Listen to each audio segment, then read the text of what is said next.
നമ്മുടെ major currency ആയിട്ടുള്ള അല്ലെങ്കിൽ ഏറ്റവും കൂടുതൽ ആളുകൾ ട്രേഡ് ചെയ്യുന്ന എല്ലാവരുടെയും ഫേവറേറ്റ് ആയിട്ടുള്ള ഗോൾഡിലോട്ട് നോക്കുന്ന സമയത്ത് നമ്മൾ ലാസ്റ്റ് ഡേ പറഞ്ഞിട്ടുണ്ടായിരുന്നു ഇവിടുന്ന് ഒരു സെൽ ട്രേഡ് പറഞ്ഞിട്ടുണ്ടായിരുന്നു. നിങ്ങൾ ഓർമ്മയുണ്ടോ എന്നതിന് ഇവിടുന്ന് ഒരു സെൽ ട്രേഡ് പറഞ്ഞിട്ടുണ്ടായിരുന്നു. കറക്റ്റ് ആ ഏരിയയിൽ നിന്നാണ് മാർക്കറ്റ് എന്ത് ചെയ്ത് റിയാക്ട് ചെയ്ത് കറക്റ്റ് ആ ഏരിയയിൽ നിന്നാണ് എന്ത് ചെയ്ത് മാർക്കറ്റ് റിയാക്ട് ചെയ്തത്. അത്യാവശ്യം നല്ല പ്രോഫിറ്റ് ഒരുപാട് ആളുകൾക്ക് എന്ത് ചെയ്യാൻ പറ്റിയിട്ട് ജനറേറ്റ് ചെയ്യാൻ പറ്റുന്നുണ്ട്. ഏകദേശം ഒരു 1:8 അടുത്ത് പോയിട്ടുണ്ട്. പക്ഷെ നമ്മൾ ഒരു 1:4 ഒക്കെയാണ് ഏറ്റവും ബെസ്റ്റ് ആയിട്ട് എന്ത് ചെയ്യാൻ പറ്റിയുള്ളത്, ക്യാച്ച് ചെയ്യാൻ പറ്റിയുള്ളത്.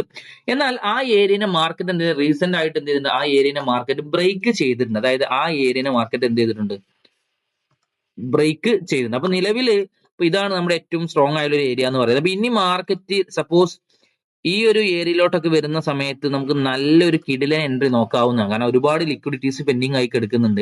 അപ്പൊ ഈ ഏരിയയിലോട്ട് മാർക്കറ്റ് വന്ന് വന്ന് വന്ന് വന്ന് ടാപ്പ് ചെയ്യുകയാണെങ്കിൽ ഇവിടെ നമുക്ക് എന്ത് ചെയ്യാവുന്നതാണ്, ഒരു ബൈ ട്രേഡ് എന്ത് ചെയ്യാവുന്നതാണ്, പുഷ് ചെയ്യാവുന്നതാണ്. ഇനി 1 മിനിറ്റിലോട്ട് നോക്കുന്ന സമയത്ത് ഇപ്പോ ഏഷ്യൻ സെഷൻ ഓടിക്കൊണ്ടിരിക്കുന്ന ടൈമേ ആയിട്ടുള്ളൂ.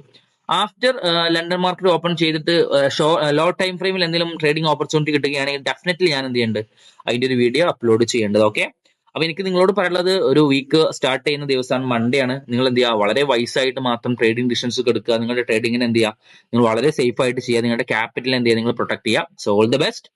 Thank you.